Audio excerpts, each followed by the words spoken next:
Um, but right next door to us is Zimbabwe, and I haven't been there yet, but I have been quite enlightened by some. I have a book here which I could just ask people to try and track down somewhere. It says Zimbabwe takes back its land, and I've gone through this and learned a lot in relation to the Zimbabwe situation, and also comparative development between countries of the world. If I could highlight some new knowledge about Zimbabwe for a Trinidadian audience. Well, the general idea people have is that President Mugabe wickedly took away land from white farmers and gave it out to people who had no training.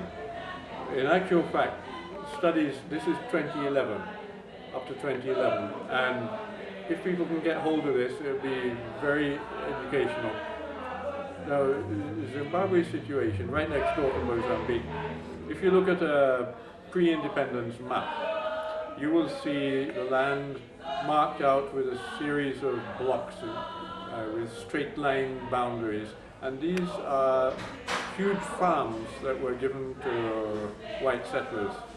They didn't have to pay any significant money for it, and they got huge subsidies, and they got training, and they got 10 years to establish.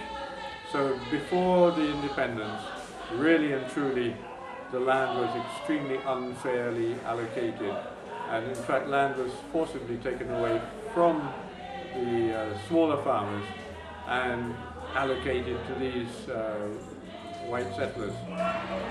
Now, after independence, there was very quickly one land reform program where some 75,000, I think, small farmers obtained land. Then things slowed down a bit, and Zimbabwe ran into some problems because, remember, Zimbabwe got independent, but South Africa was still under apartheid, and apartheid was deliberately sabotaging the new Zimbabwe, as well as the same way it was sabotaging the new Mozambique. And the economy ran into trouble, the World Bank and so on put pressure, and that land reform program kind of slowed down significantly. So immediately after independence, like 1981-82, there was a tremendous boost in education, health, and so on in Zimbabwe. It went down because of this subversion from apartheid South Africa. But after a while, some people got impatient that they've been promised you will get your farmland following independence. And according to this academically verified book which I've indicated, it was really not the political party or President Mugabe who was spearheading the most recent land reform. It was people themselves who wanted the land.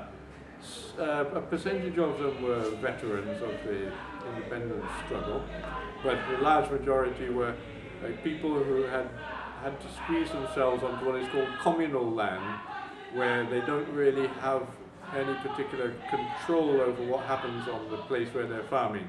It's not their own, they don't have any security of tenure. So such people, by the tens of thousands, started pressuring, we want to fulfill that independence promise. And some land grabs took place.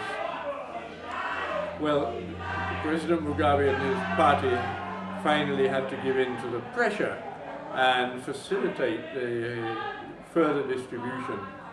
So we had a second phase of land distribution. So the political conclusion is it was not really President Mugabe and his party who were grabbing land. It was farmers really trying to fulfill the independence promise. So the situation now is very promising. Up to 2011, when data has been written up, it is now clear that the farmland is now more productive than it was under the white farmers. A larger percentage of the land is in production. So it is false to say that the new farmers don't know how to farm and they're not productive and the land is waste. That is not true. And it has been shown that, like in all communities, there are very successful farmers, not so successful, and some people who are failing. But it's also been shown that in the old days, there were white farmers, some of whom were very successful, some somewhere in the middle, and some who were failing. Well, the structure of the land ownership now is you have what is called an A1 farm and an A2 farm. A1 is small, and that is for people who really don't have much resources and they have to build from scratch. A2 is for people who have some money from somewhere and they can be granted a much larger area, like hundreds or thousands of hectares, and they have to bring money and buy their inputs. So those two categories of farm are up and running.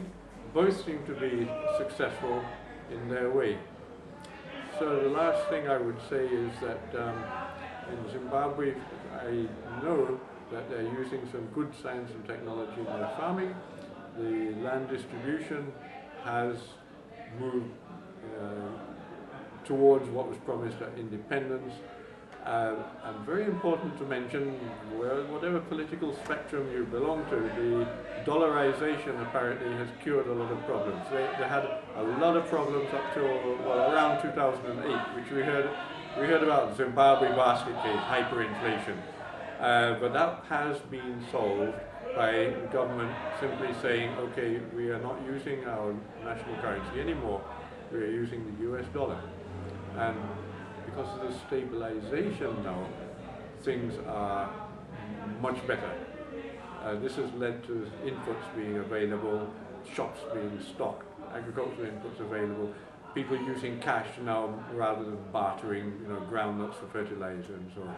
So things looking up, things looking up. I don't know why, based on that, any organization would be blanking Zimbabwe. It seems that organizations should be supporting everything in Zimbabwe.